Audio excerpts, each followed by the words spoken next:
in response to that, I spoke with Dr. Blue as well, and he said that he could not give me his stamp of approval for high school sports to start. However, he did recognize the logic that I presented of choosing the lesser evil from high school sports to travel sports, because I don't think we're voting on whether or not basketball happens. I think we're just voting on where it happens.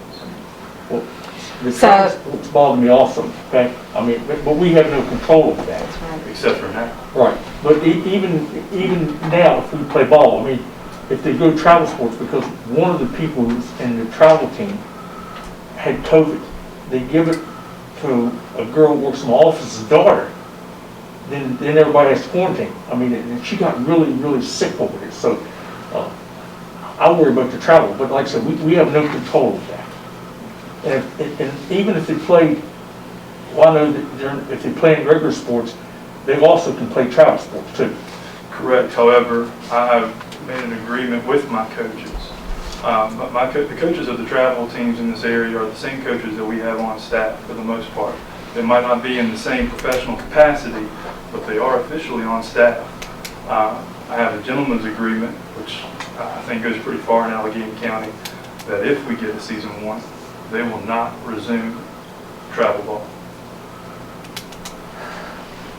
And again, I know it's a difficult decision. It is, and there's other teams besides those coaches out there, and I'll speak my perspective.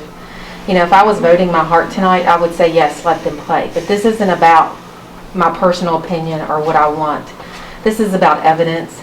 This is about recommendations from our Virginia Department of Health, from our CDC, from our local infectious disease doctor, and from our local epidemiologist. So it's not a question, does the board want the students to play? Yes, we want the students to play.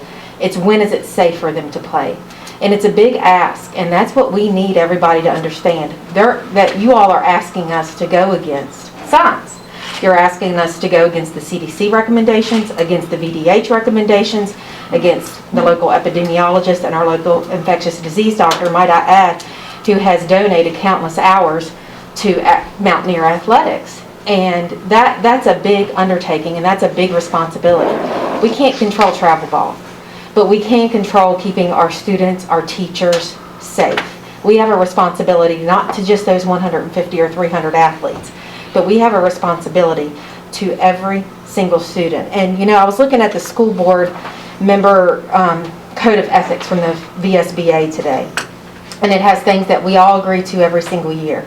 And the most important thing on this list is that we all make a commitment that we will always remember that the foremost concern of the board is to improve and enhance the teaching and learning experience for all students in the schools, public schools of Virginia.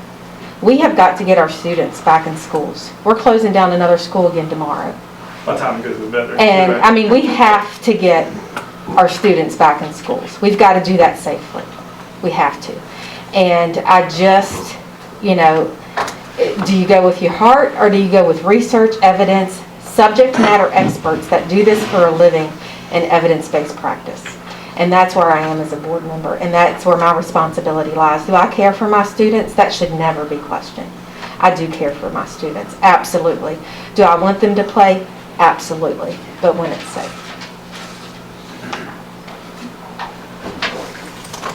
That's all I have. Thank you. Mr. Shaw? This is a decision that I've done a lot of research on it, and I spoke with Mr. Franson earlier today, and he made me, it kind of inspired me to do more research on it, on the issue. And he was telling me about Dr. Blue is the infectious disease expert for the area. So I printed off a couple articles here that I've got. Everybody knows who Dr. Anthony Fauci is.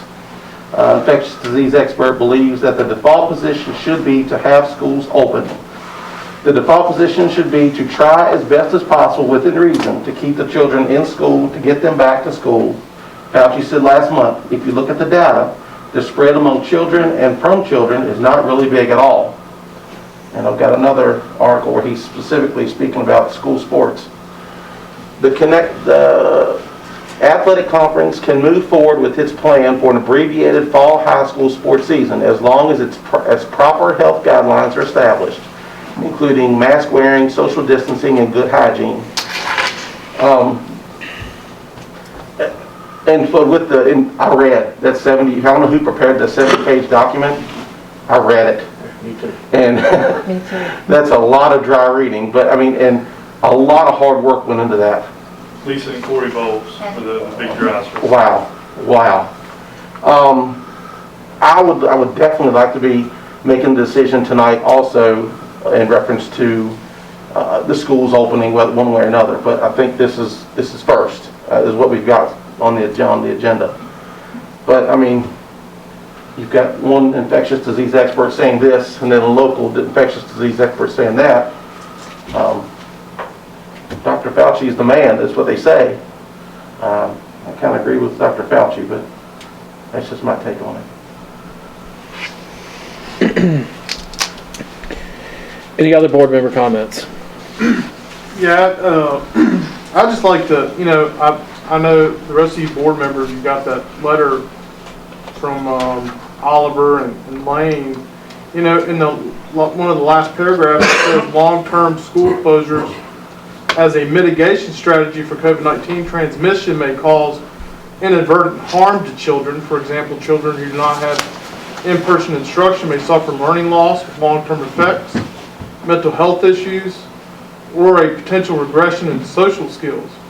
Well, you can almost apply that same concept to not having extracurricular activities, because there's certain things that you learn through sports, especially social skills, that are beneficial. And so, we've got to come up with a way to re-engage sports, and I believe, and I know there's time involved in this, but we just need to deal with each sport individually. That's my personal belief, because each one has its own resources and mitigation and risk involved in it. Some sports could be carried on safely, if not more safe than having kids in a classroom. I throw wrestling out here. Wrestling's probably not one that would be a 6-foot guidance. And so you look at wrestling, you say, can we do wrestling feasibly? If not, maybe that's the sport we're going to have to put on the chopping block, because obviously it's going to have its own, be a very high risk sport versus cross country. So, and I'm not a coach, but I'm sure there's ways you can mitigate, that sport, and they be safer doing cross country than sitting in a classroom. And I'm not sure what action we're taking tonight. I think we're getting away from the original agreement. But I think the approach for the board is to reevaluate each sport and make sure we can mitigate as best possible and carry out some of those sports. That way students have an opportunity to play. You might have a wrestler who can't play wrestling, but that doesn't mean they can't join the basketball team, all right? Give something new a try. Give them some sort of function and effort to do something extracurricular and get out of the house. And I don't think sports needs to be tied with whether or not we're in school or not. Again, everything has its own resources and risk, and we need to do it individually if we're going to do it safely. And that would be my offer of suggestion that we move forward with, is to do it that way. I mean, we've got 3 or 4 sports right now that need some sort of decision. Let's focus on those and see if they can be done safely and to the best of our ability. What are those sports? Winter sports, wrestling, indoor track, boys and girls basketball, and sideline shooting. Spooner.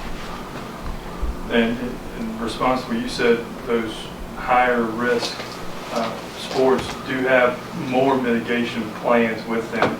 For example, wrestling right now is the only one that VHSL requires that we check their temperature before every single practice. And there are wrestling clubs in the area that these athletes could go to if they're not given a wrestling season to season 1. But yeah, I mean, in regards to competition, you know, with indoor track, every meet right now is a polar bear meet. It means it's actually done outside, as frigid as it sounds. And they stagger start times, and they're prepared for that. And that's not even something that we can post here. But yeah, there are different levels of risk. I mean, with swim being the safest one right now. And we're going way beyond what VHSL requires. For example, they say at the most 3 people per lane. Right now, we're lucky we only have 2. So we can make sure the kids stay on opposite ends of the lane. And when they cross each other, we can even prepare for that. We can make sure they breathe opposite. And even if they did breathe right towards each other, that's still way less than 15 minutes of exposure in one practice session. It's only an hour and 15 minutes long at the most. And you know, Richard did make a great point with Dr. Fauci, but what he does say in that same article is that it's a case-by-case basis, depending on the sport itself and the level of infection is in the area. And whether we like it or not, we're in a high transmission season right now. We're the highest we've ever been. And you know, we're in the red. So that's a factor we have to take into this. You know, we all looked at a matrix that said, you know, high community transmission and low school impact. You know, what does that mean? That may mean only a few cases in the school, but to low school impact means that we have students in school 4 days a week. I mean, you know what I'm saying? Like there's different definitions of low school impact. School kids are asymptomatic. That's why their numbers aren't high. They're asymptomatic carriers, so they don't get tested as frequently, so they don't exhibit the symptoms. I believe right now we've got a total between Alleghany High School and Clifton Middle School combined, grand total as of January the 11th, 10 students with confirmed cases. And you're right, there might be several that are asymptomatic. They're asymptomatic carriers. That's why we see the colleges testing every player. One player or coach positive, game's canceled. Right. We don't have that luxury. I wish we did. We'd be playing sports if we could test every player every game. On the matrix sheet, I don't remember seeing it, but it said there wasn't anything about the temperature taken of the players, was there? No, because we were told it needs to stay the same as, we were told it needs to stay the same as what the mitigation health plan was that was presented to the BDOE. However, I recommended that my coaches do that anyway. And because of that, each of my coaches has a touchless thermometer that they use every day. So even though it wasn't written black and white, I said, hey, this is probably a good practice. I think it's another added level of security there. I mean, especially for like the contact sports, like, actually for the indoor track and the basketball. But you said you are doing it for the wrestling anyway, right? Yes. And it wouldn't be a bad idea for those two, just as another added level.